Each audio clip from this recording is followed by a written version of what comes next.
All right. She's so happy. I love it. I'm just getting everybody logged in here. It's a happy day today. It's a Wednesday.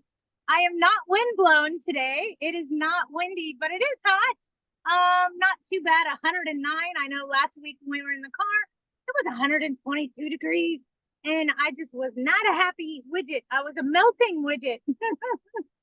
So today I'm here to answer questions. We have some things we need to talk about. Everybody needs to make sure they're well aware of Prop 33. It will be on your ballot in November. Make sure you vote no. Somebody asked me, hey, Patty, what is all BS about Prop 33? So let me give it to you in a nutshell, okay? It is requiring vacancy decontrol throughout the state. What does that mean to us as landlords? What that means to us as landlords is when our property goes vacant for any reason, whether we evicted or the tenant moved out, okay? Or they just vacate. If it goes vacant for any reason, we are only allowed to increase the rent by whatever the allotted amount is. In other words, if you're in unincorporated LA County, your maximum rent increase is 4.2%. So if your tenant moves out and their rent was $600 a month, you can repaint, recarpet, do all the upgrades to fix it and make it rent ready, and then you can list it for rent for $600 plus the 4.2% you're allowed, and not a penny more. It's calling for vacancy decontrol. There will be no such thing as market rent anymore if that passes. Does that make sense? Everybody understand? We don't want that. I look bald right here, but it's because my hair is blowing in the wind. I'm not bald, I promise. And I don't care. All right, so we talked about vacancy decontrol, Prop 33, and that'll be on your ballot in November for voting. Now, I know people got things to talk about because I'm always and forever getting little messages in regards to it. I'm still trying to figure out how to add or invite somebody. I can't figure that out. So we're just gonna run with it. Ooh, I found out how to do it. Hang on, let me do this really quick so we can get April in here. She's been begging us. Okay, I got her. So there we go. All right, do people have questions? Hi, Patty. I have a question. The security deposit, I know it's 21 days, but that's not in hand 21 days. That's postmarked in 21 days, correct? Correct. Okay, and does their move out date count as day one, or is it the Correct. following day? The day you receive the keys is day one. Oh, okay. Got it. Okay, thank you. No problem. What she's talking about, you guys, is a disposition of security deposit and the rules in regards to how much time you have to have their disposition of security deposit letter postmarked and still be in compliance for residential dwellings. Just so you guys all know, for commercial, it's different. It's 30 days. Okay? Hey, Patty, it's Erica from Roadrunner. Hey. Hey, I have a wait. Is it bed bugs or a flood today? It's a flood today. You know I'm stressed out. This poor property manager, you guys, she gets it raining, pouring, thunder, lightning, you name it, it comes her way. What you got today for me, darling? For my flood, a multifamily unit, I have one of my tenants who we sent 4 different vendors out, and she's made a hostile environment for my vendors to work. I was wondering, is there any way that gives me just cause to kick her out? Yeah, serve her a 3-day cure or quit for affecting the right to quiet enjoyment for the vendors trying to do the work there. Okay, doesn't matter if she's in the multifamily unit. No. Okay. Look at it this way. It's the same way somebody would be affecting the right to quiet enjoyment if they came into a multifamily, went into the leasing office and started bitching and screaming at the manager. That's not allowed either.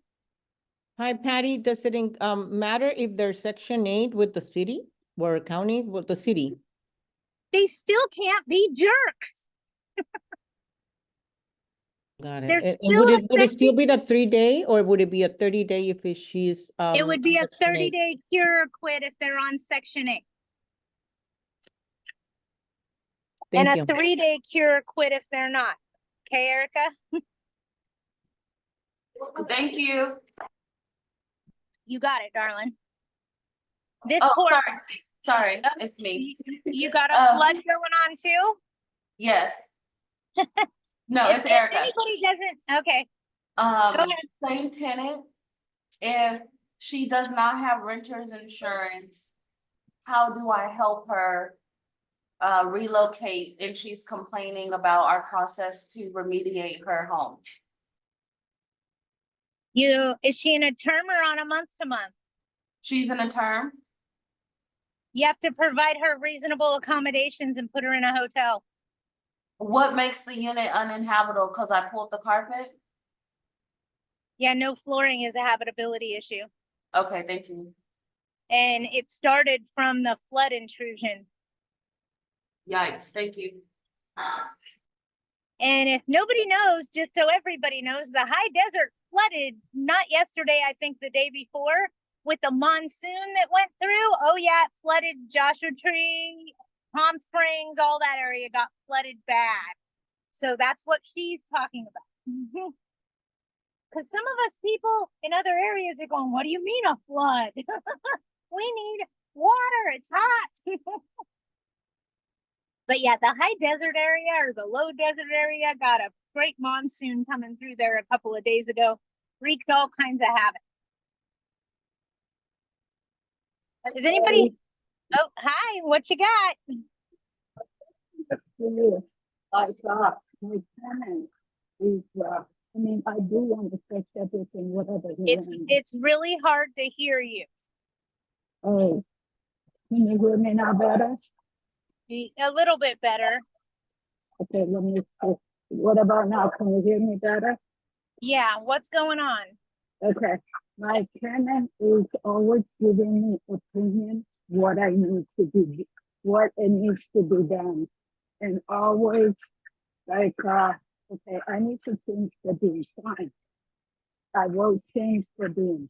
But he made holes in it, said there's termites, you can contract this, that you know there's, what do you call it? Termites, I said, I checked the termites, there's no termites. He said, no, you didn't fix it. Check it well.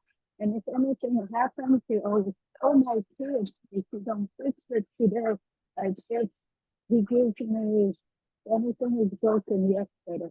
I usually within 48 hours to 72 hours, I fix everything. But the way he always stays like, oh, it's dangerous for the kids, it's dangerous for this, dangerous for that, and I'm really tired from that. What? Honestly, you know what I Yeah. would do? I would hire a professional property manager to deal with that one tenant in that unit and let them handle that. And then it'll give you a better idea of what you can and can't do. But just for that one problem tenant, I think that would be your best bet. But I do not want to hire anybody because it's just one house. It's not Then you're like- going to have to just stay on top of them with the notices and stand your ground. And you better know where you're standing and where you're not standing, if that makes sense. Yeah, I know where my grounds are and I do the boundaries, but I just get really frustrated. Like, or maybe it's just me personally taking it that Either that or send me a long detailed email about what's going on and I'll try to point you in the right direction. But it is it's really difficult to hear you on here today. Okay, I sent you the email and I texted. They said it's a wrong number. Okay, I'll look in my inbox and see if I have that, okay? Please do, I would really appreciate it. All right. Thank you. You got it. It looks like Val's got some stuff. If I've already raised my rent this year, but rent is still way under market. I don't suppose I could give them a 60-day, raise the rent to beat up the November Prop 33. Doubt it, but trying to beat Prop 33 system somehow. Nope, Val, you can't. You're allowed to do one increase annually. That's it. They're taking away our tools, Val. Patty, it is annually literally 12 months, or can you raise, like in October of 2024 and January of 2025? Or is it literally 12 months? It's 12 months. Okay, thank you. So you are allowed to do one increase every 12 months or longer. You can't do it in 11 months. Okay? Got it, thanks. I rephrased it to make sure everybody understood. Ha! Margot, I love your question. Hold on a minute. Hold on. David Yearman, please clarify again for Section 8 is a 3-day to perform or quit or a 30-day? 30-day perform or quit for Section 8. Everything for Section 8 except a 3-day notice to quit is allowed. It's going to be a 30-day. Everything for Section 8. 30-day non-payment of rent, 30-day curable breach of covenant, 3-day quit. And this is my favorite. What questions to ask a potential property manager? And thank you. These are my questions. Get ready. Number 1. When is the last time you attended a fair housing course? Why does Patty have you ask that question? Because they should be doing it once a year. They need to stay current with fair housing so that they don't get you sued because they don't know what the rules are. Okay? So that one in my book is number 1, very important. Number 2, very important. When will I get paid? In other words, are you on a 30-day net? Meaning if you collect my rent for June, I'm not going to get it till July? When will I get paid? When you collect the rent, when do I get paid? Also very important, okay? Also, you want to make sure that they're working under a broker or there's a broker involved somewhere, okay? Not just a real estate agent. They need to have a broker working underneath them. You want to make sure that they have a business license, that they have a website, that, they're actually not somebody just trying to make a buck off you. But those are some of the most important questions I ask is when will I get paid? And another good one is who keeps the late fees?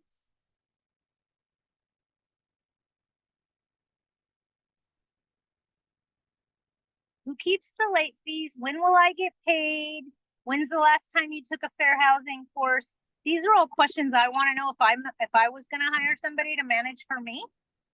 I remember, Patty, you also said, will they go to court if there's a problem?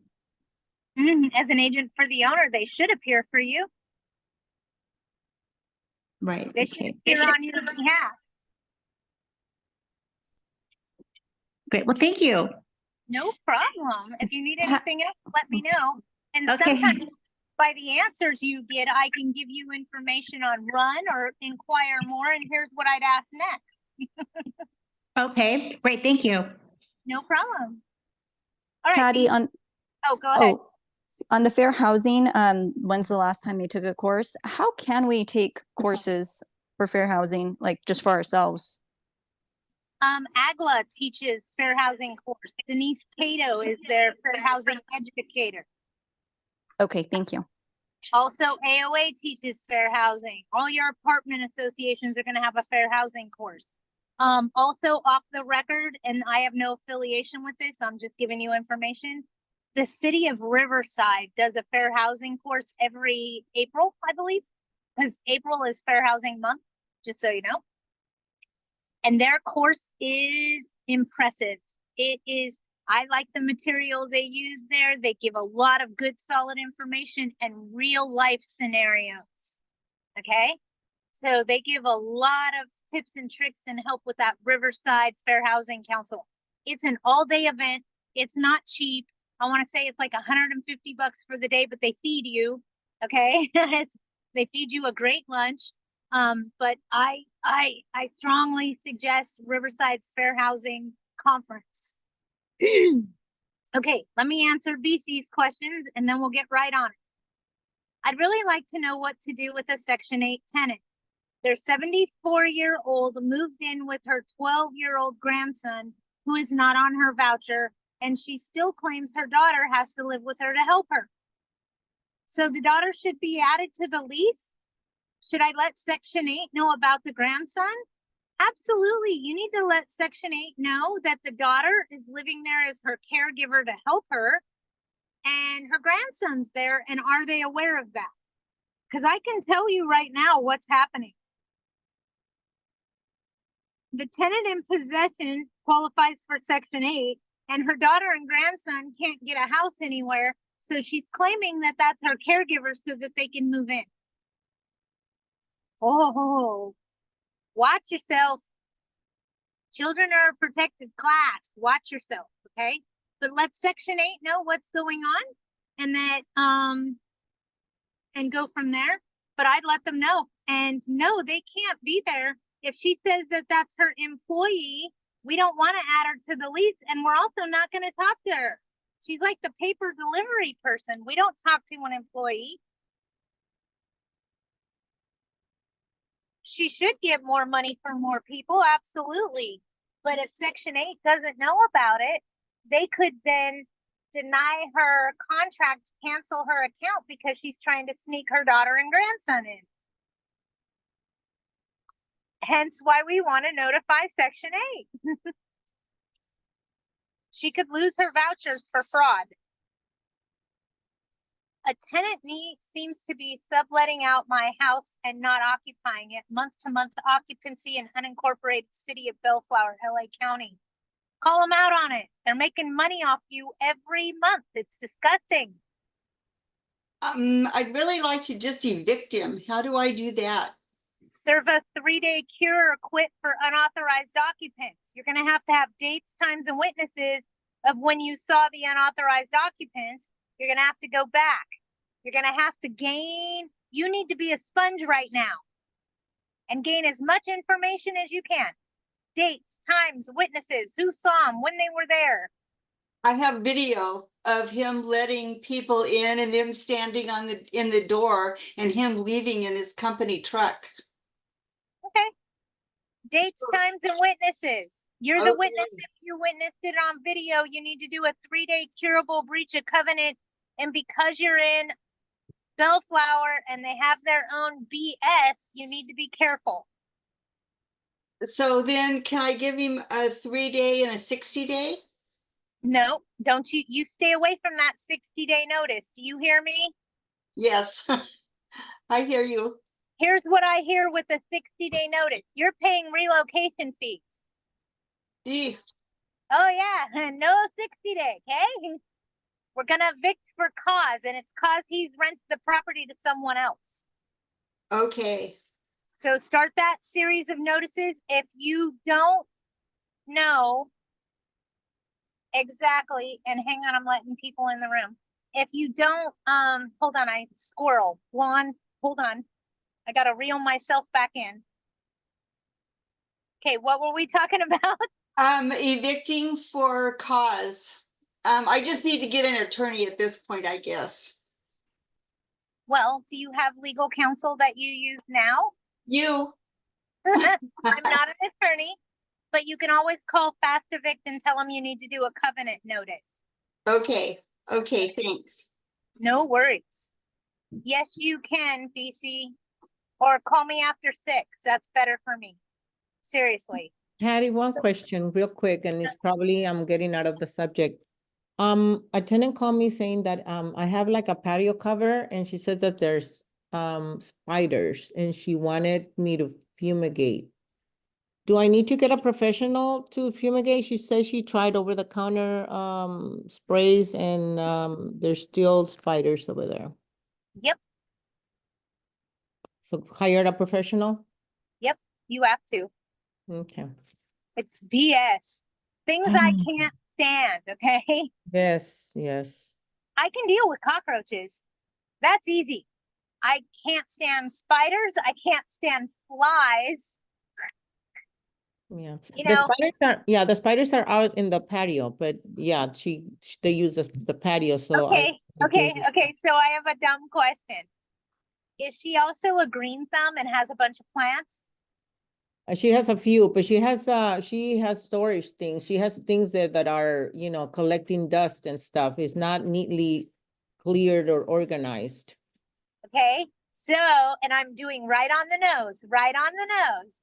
So the exterminator may come out there and tell her she needs to clean up all that debris Mm-hmm. that it's No, that'd be good. attracting spiders, right? Yes. So make sure you get a cause of infestation report from the exterminator so you can bill the expense back to the tenant. Oh, okay. Oh, remember, if it's because of the tenant, they pay for it. Okay. Yeah. Wonderful. Thank you so much. No That problem. makes it a little better, but Right? That's why I said I can't stand flies and spiders. Because I don't know how many people have told me, there's all these flies. I have all these flies. Well, you live in a neighborhood that has horses. They yes. come with flies. But I have to do something about the flies. Yes, rescue big bag fly trap. Arlene, do not open that big bag fly trap inside your house. Okay? It's bad. Nobody told me. It's, yeah, I know, laugh. yeah. I hear somebody laughing. So Yeah. you know what those fly traps smell like, okay? Yes. So I didn't know. And I mixed the water and added it in my kitchen. Oh, Okay. yeah. I And did then that once. you only do it once. And then you're like, oh God, what is this smell? So then you're trying to run through the house to the door. You better not trip and drop that. Oh no. Yeah. And for those of you that don't know what we're discussing, whatever is in that scent pouch to attract the flies has a very similar smell to an outhouse. Okay? Very similar. It's bad. For But it worked unpaid, really well. yeah, they do. They work great. They work great. For unpaid utilities at move out, I know you said to pay them and take them to court. Instead, can I just do an estimate on the dispo? No, you can do an estimate on the dispo, but you can't take them to court until you do the final. You cannot sue someone off of an estimated disposition of security deposit. And they can't sue you. It's not the final. Okay, got it. But it's just so, but even if I win and I get a judgment, they could not pay me back. And Correct. so it's like I paid their utility bills and I get nothing, Correct. you know. But what utility is it? It's water. So with the water department for San Bernardino, Water, they give, water follows the landlord. well, yes and no. So they said you don't have to pay it and your credit won't be, like, there will be nothing on you and nothing on the property. However, and they will be taking, after 60 days, if it's unpaid, they will take the tenant to collections, which I like. But she said you get 2 freebies. So if this tenant leaves an unpaid balance, your next tenant leaves an unpaid balance, then your third tenant can no longer put water in their names and you would have to put it in your name, or you would have to pay one of the bills. So then I'm back to paying one of the bills, you know, and then kind of regretting I didn't put it on, you know, the judgment, but then I don't want to pay it for them. And then, you know, on my dime. I get it. So don't pay it. So then use one of the freebies sort of thing. Yep. Okay. Got it. Thank Because you.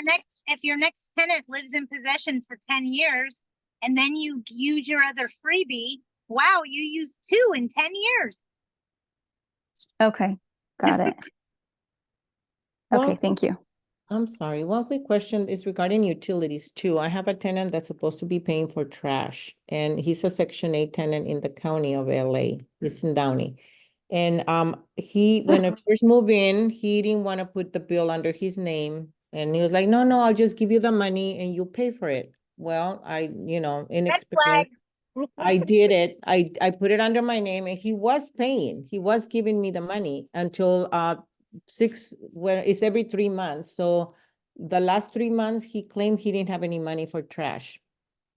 He's on Section 8, correct? Yes.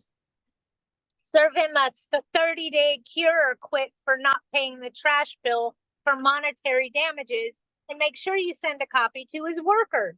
Not paying trash. Should I give him an invoice, make an invoice, my invoice, or should I just send them the copies of the invoice that are from the trash? The trash company Send him is the they're copy under from my the name. invoice. Send him the copy from the invoice from the trash company. Okay. I pay it automatic, so it doesn't say, but it would say that that's how much money he pays a month. So if it's, I mean, every 3 months, so if it's 2 statements, I just add them up together and give him, let him know that he has, add him with a 30-day notice? Okay, It's wonderful. a 30-day cure or quit, not a 3-day cure or quit. 30-day cure quit, okay. Okay, because it's Section 8. And if you aren't certain, because if you're in LA County, you also have to send a copy to the municipality within 3 days of you serving the tenant. If you're not familiar with the process, I encourage you to hire an attorney to serve the notice for you so that it's done properly. The Right. proper government party's been notified, blah, blah, blah, blah, blah. Oh, Lord, okay. I mean, Okay. look at it, and I'm just quoting, okay? If Fast Evict were to do that notice for you, they'd charge you $175. And to me, because it's got to go to the city and or the county, depending on who governs the property, a copy of the notice has to go there, and the tenant gets served. So in LA County, if it were me, I would probably hire a professional to do it. I also want to do, I will, and I also want to do a home inspection, which I spoke with you about. I'm trying to get it together. And Preventative maintenance. he has a lot of issues that he's breaking the law with the lease agreement. And so should I just give him the 30-day cure or quit now, or should I wait until I add everything else and do a home visit and then give him everything? That's up to you. Okay. That's a business decision. Okay. But one would be the utility bill, and the other issues would be that he's breaking the agreement, the lease agreement. I would either serve it on the utility bill and wait for it to expire. If he doesn't pay you, start eviction on it. Or I'd go after everything else, or I'd serve him everything all at one time. What The would you reason- do? The reason being is when it comes to notices, if you serve a notice, it could be voided by another notice being served. So you could void the 30-day for the utility bills if you serve something else after that. Okay, then I will just wait and serve everything at the same time. Either that or Okay, serve yeah. him on the utility bill now and then wait for that home inspection and everything else until that utility bill is resolved. Okay, I see what you're saying. Okay, thank you very much. No worries. If you serve, and I'm just going to give you an example and have you guys go, wait, what did Patty just say? Check this out. I want to evict my tenant and I don't think they're going to pay me. So I'm going to serve a 3-day pay rent or quit. Damn, they paid me on the 3rd day. I got all my money. So now I want to serve a 60-day because I want my house back. I want them to get out. So now I serve a 60-day. Okay. And I'm serving that 60-day notice and we're all fine and dandy. And then they have a trash bill they didn't pay. So I serve them on that.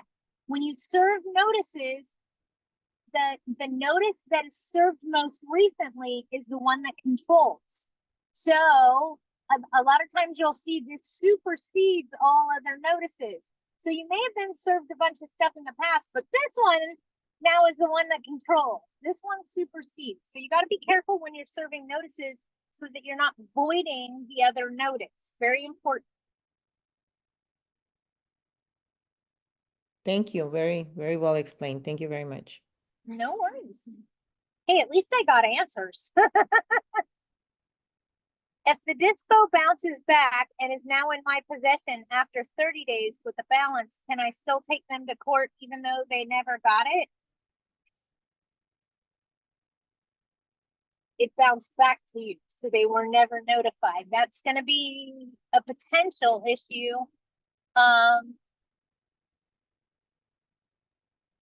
That's gonna be a potential issue because they were never served the demand letter. I hope that answers your question. Yes, Patty, that does. So then I would have to try to, find out where they're currently living, or like maybe run, I don't know, can you run their like driver's license plates or something? Something like that. You need a full service collection agency to run a skip trace for you. You don't have to get anyone's permission for that? Like, not that you could actually get the tenant's permission to do that, but oh, okay. It's involving debt collection. I don't think you need their permission to collect the debt. Yeah. Okay, gotcha. I'll leave my statement at that. Okay, got it. Val, be quiet. She said her lips say no. But yeah, basically you want to talk to a collection agency that has skip tracing capabilities. Okay, thank you, Patty. And thank you, Val, as well. Val just knows me so well and knows when I go, we probably don't want to talk about that.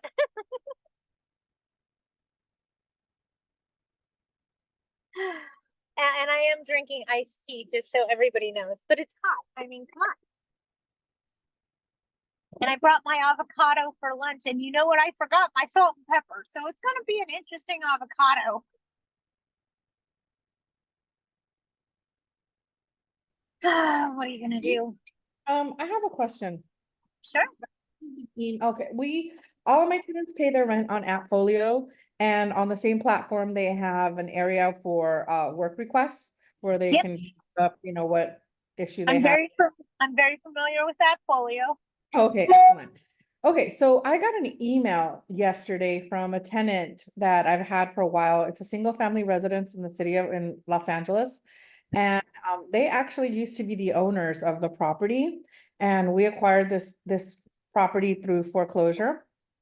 And they decided, they asked if they could stay, and we decided to rent to them. So they've been there quite a while. And they sent me an email yesterday with a lot of requests for the property, like big requests, like that the fence in the back is bad. They sent me photos, and it is. And big requests to repair things inside of their unit. And this is the first time that I hear from them. And they didn't use the platform like we asked everybody to use when we switched over to AppFolio. They just sent this email, but I have not raised their rent. And I was going to raise their rent, but I decided to wait until August 1st to see what the new, the new percentage was going to be. And there was an interesting paragraph in the email that they sent me yesterday, which said, we were too scared to ask for repairs prior because of a landlord, what was the word that they said? It's a word that you've used before too. Like Retaliation? Retaliation, yes, for a landlord retaliation. So I haven't answered the email. I would answer this. Telling me about repairs in your unit is a requirement as a tenant and would not produce landlord retaliation. If you're not reporting me repairs, then you're in violation of your written contract. Okay, so telling me about repairs in your unit, well, it's not a unit, in your home, I guess, in the property, on the property, or? What does the lease contract say? To notify landlord of necessary repairs? Yes. And if they don't notify the landlord of necessary repairs, could they be responsible for that expense? Yes, absolutely. So you need to let them know, we don't believe in landlord retaliation. That's not a thing here, but you need to know that by not reporting to me repairs, it could be considered tenant caused damage. Okay, so telling me about your repairs on your property is a requirement of your written rental contract. Is a requirement of your written rental contract. rental contract, okay? By not notifying me of these repairs that need to be done, you could be in violation of said contract. Me of these repairs, you could be in violation of, say that again? Your written contract. Okay, So please, let's work together as a team in the future to avoid these kinds of problems. And then I would serve a 24-hour notice for a preventative maintenance inspection, and I'd go look at everything. okay. So then I'm gonna look at everything. I'll do that. I'll send, reply with the email with this and In then. other words, they just told you they're incapable of reporting to you. Mhm. So you're gonna have to go out there and do your job. Right, okay, That's So- what I heard. It may not be what they said, but it's what I heard. okay. So I'm gonna return this email with this information that you just told me. Then I'm gonna serve them with the 24-hour notice to inspect.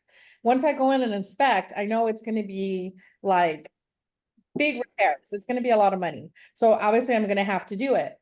But Yep. I'm gonna give them a rent raise in Yep. August.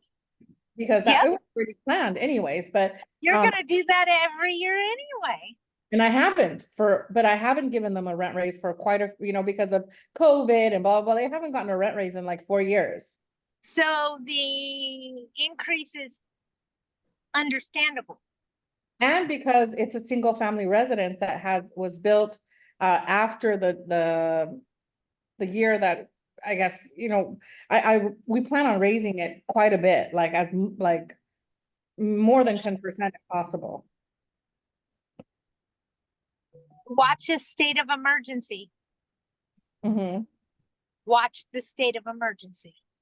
Yeah. Where can I find out if there's a state of emergency in Los Angeles? I know there's one every single day, but I mean, where could I find that?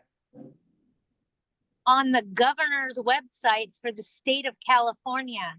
And it doesn't matter if it was in LA or not. It matters if your tenant was a victim of that state of emergency. Okay. Okay. Okay? Okay. Got it? So it doesn't matter if it was in LA.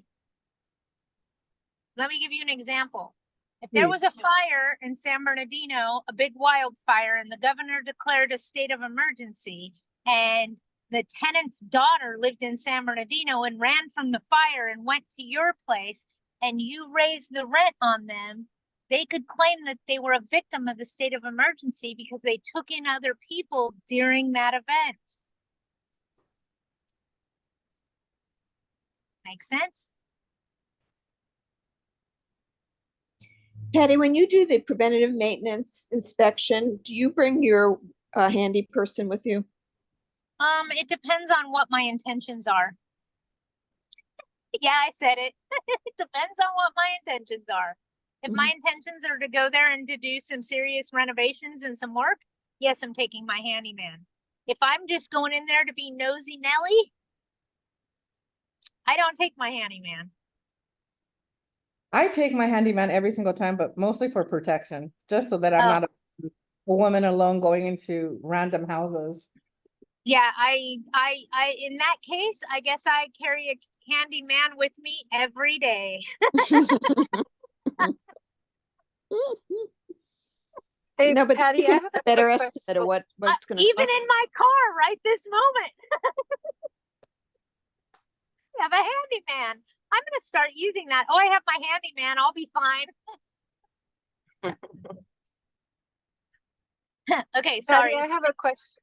Go I have ahead. a question for rent collection platforms. It's Yes. Christina. Since we have the apartments and then we also have the single family. Now that I don't need Yardi for all 7 units, and now it's just a single family, is there a platform that is free that I can still use because I really like the that she can pay online, because before, it would take her a couple days, or if the bank's closed or there's a holiday. So should I just keep Yardi, or is there another platform that I could use? What? Hold on, because I can't think of the word. Are you using Yardy Breeze? Yes. Okay, they have a platform for independent owners that charges you per door. I want to say it's $100 a month and then per door. I That's still what I'm think, paying now. right, so you probably have the lowest one. But if you only have a couple of doors, it doesn't make sense financially to spend $1,200 a year just so that your tenant can pay rent online. Oh, so check out something called Cozy, C-O-Z-Y .co. I think did. they were bought They out by apartments.com, apartments.com. and I they have have an account with them too. Because I was gonna They- transfer to apartments.com and they charged me, it was like $1,600 a year for their lowest. It was $135 for their lowest tier. They don't have a self-managed like free one. Okay, the other one I would check is Appfolio. I know I talked to them about 2 years ago at a convention, convincing them that they needed to design a platform for the independent owner that just had a few doors. So I checked with them. Appfolio is a great, great accounting software program. So is Yardi. So I would just check with Appfolio and see if they have something less expensive for you. Okay, and let's say I can't find one that's less than $100 a month. What's the best way? Should I just give her the account number like how she had before and just have her walk in the payment to the bank? You can do that. You can also, and everybody's been really afraid of Zelle. Okay. People have been petrified by it, but there's a trick to Zelle that a lot of people don't realize. Okay. The tenant can pay you at any time if they have your phone number because it just puts the money in your bank account. Zelle works with your phone number and your email address. Okay. In the event you're going through an eviction and you want to shut off your Zelle, you can't unless you close your bank account, right?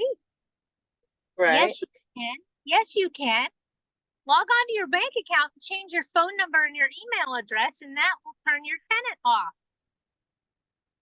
Okay. You're welcome. Got it. And then just all communication for like maintenance requests and all that, just switch it back to regular email and text messages. I would go with email, not text messaging, because text messaging can and will be used against you. So will emails, but I would just go back to that. Just be careful what you say. Like, I don't know if you guys heard me when I was helping with the verbiage for what we were telling a tenant, but I kept using the words you could, you may, you might. We don't use absolute terms when we're talking to tenants, and then we're absolutely not giving them the wrong answer. Aha. Okay. Got it. So that's Just also because- very important. And Zelle has limits also. I think it's Yes, it does. $5,000. Yes, it does. Oh, Yes, that might not work. So is it Zelle? Is it a limit per recipient or total per month? Per I month, think, per yeah, month through all of your accounts. It At also least it is depends on the bank. with Wells, yeah. Yeah, that may not work if I give her a rent increase, then she won't be able to do it anymore. yeah. So you just gotta find the program, and I'll do a little bit more research and see what I can come up with for you also. Okie I dokie. use Thank you. PayPal. I use PayPal for that when it's over Okay. 5. And then how do you Okay. turn off your PayPal account if you're going through an eviction? You can't.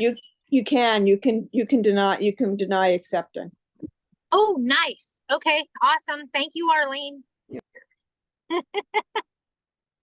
So do I have to provide an option for her to pay like in person or a check, or can I only provide an electronic option? You have to provide the tenant a way to pay the rent that doesn't require a bank account. Now, while you're wrapping your head around that, let me explain. You can't say that you only collect electronically if the tenant's only way to pay you is cash or money order. Make sense? Yeah, so she knows where I live. I live right around the corner. So I can Well- just say, put it in my mailbox. Mail it to my address, put it in my mailbox. Okay, And I would just give her the address and let her drop it there. okay. Okay, Val's got a long question. Let's get to it. The lack of reporting a repair just happened. The tenant told my repairman, and I'm assuming she means a real repairman and not a GUN. And I know somebody back there is laughing. I just can't hear you because you're muted. Sorry. The tenant told my repairman that they were scared to report because they couldn't afford a rent increase. They were on my rent increase list anyway. The rent's $900. I was going to be kind and only raise 50, but with this new potential law, I may raise the max up to $75. Look at you go. And may take my chances that they don't move out after 3 years. I don't want them to leave. So check this out, okay, you guys, and pay attention. I always raise the rent usually to the maximum. That's what I do. Okay.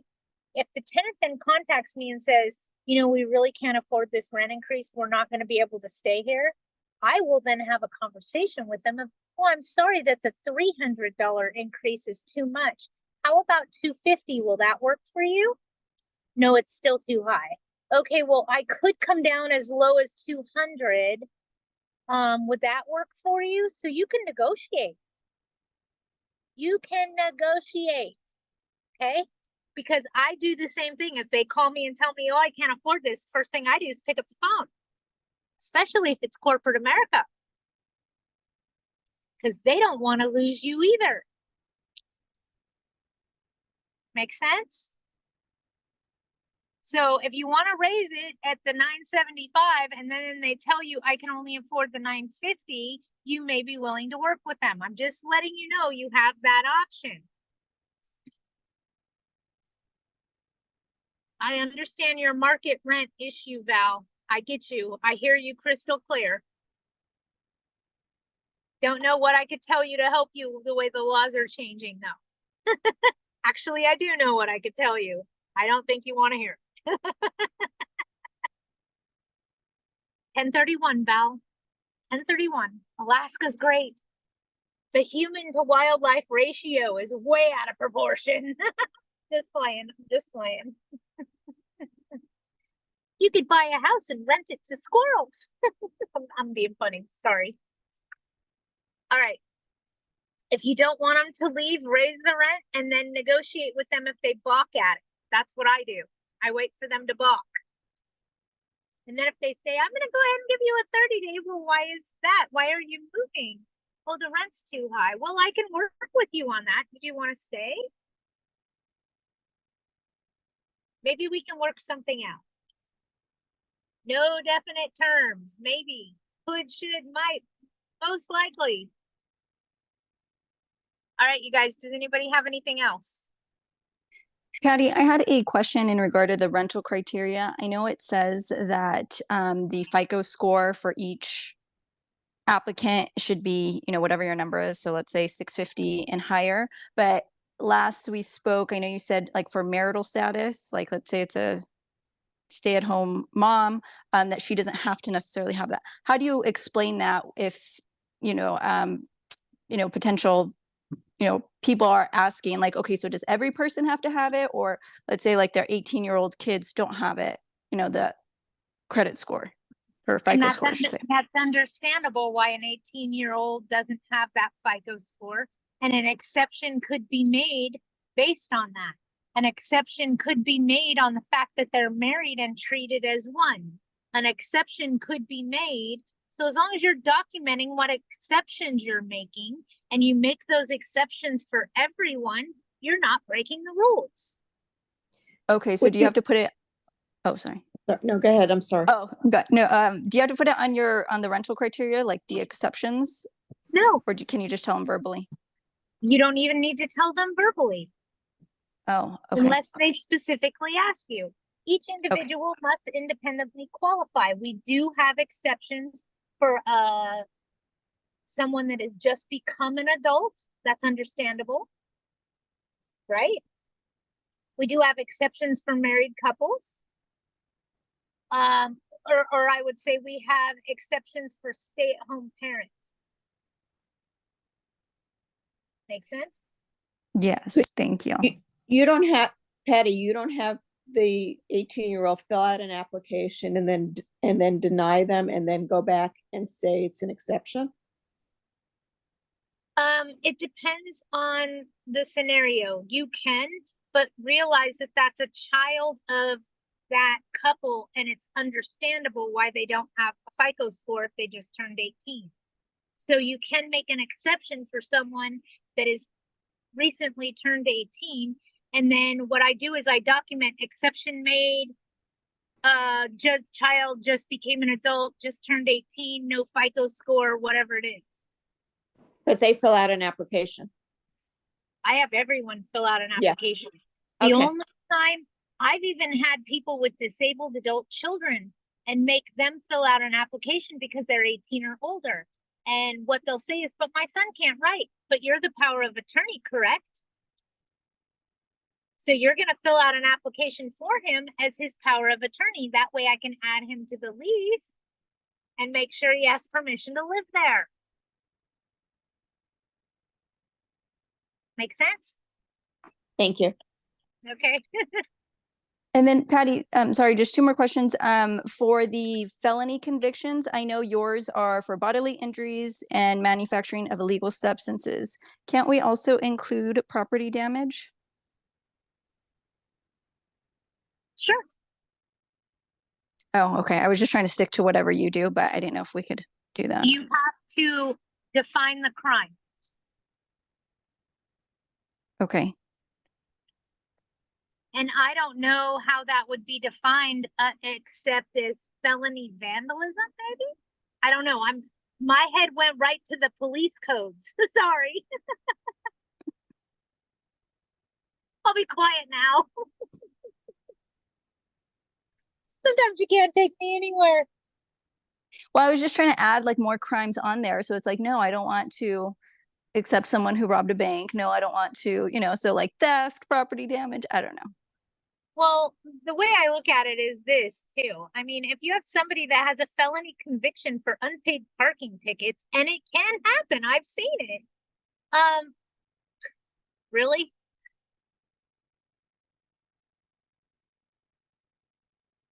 Yeah. Felony convictions for unpaid parking tickets. Only in LA. I'm telling you. Only in LA. But yes, you must define the crime. Okay. Thank you, Patty. No problem. Anybody have anything else? Yes, yes, Patty. Yes, I have just one quick question. It's Melanie. Hi. Hi, Melanie. Hi. This is actually a friend of mine. They live in a condominium building, but they're renting, and they received a rent increase notice from their landlord. And I hadn't seen this before because they're currently on month to month, and the landlord is trying to raise it 8.8%. Now, I thought with condominiums that they weren't subject to LARSO, but I've since, before coming to you today, I was looking at stay housed and all of that, and it includes condominiums. In a LARSO, they're including everything, right? Throw everything into the fire. If you're not exempt from the city, then you have to reach up to the county. And if you're not exempt, and if you're exempt from the county, then you have to reach up to the state. So city would be city of LA. If you dodge that bullet, then you're at county of LA. If you dodge that bullet, then you're at state law. 8.8 is state law. Did that help you? It does, but it seems to me that they're overstretching here, because right on the Stay House website, it does include condominiums, and on ZMAS, it says they're under LARSO. So I was just trying to go on a tenant's behalf. So I'm sorry, I'm going on the other side, but no, go to LARSO and ask them for an exemption letter because it's a condominium. But on Stay House LA, it says condominiums are included under LARSO, or it was either Stay House LA or the other one. LA. When in doubt, go to the source and get what you need. Okay, thank you. That's what I do. When in doubt, go to the source and get what you need. All right, I'm glad that helped. Okay, here's one Thank you. more coming in from Val, and then I'm gonna get off of here, you guys. We have a problem tenant. Oh, we have a tenant with a problematic dog. Although he did not tell us when he moved in, we've known about it for years. There is a potential lawsuit about that dog. Okay to serve a 3-day if we know about it. Tammy spoke with him recently and he cried about it, saying that it was the only thing he has. Tammy has a huge heart, but I'm not going to get sued over this. The problem that is that we've known about the dog. Yes, but now the dog bit someone. So you can serve him with a 3-day notice to quit because his dog broke the law and assaulted someone else. See how that worked? It's a 3-day quit.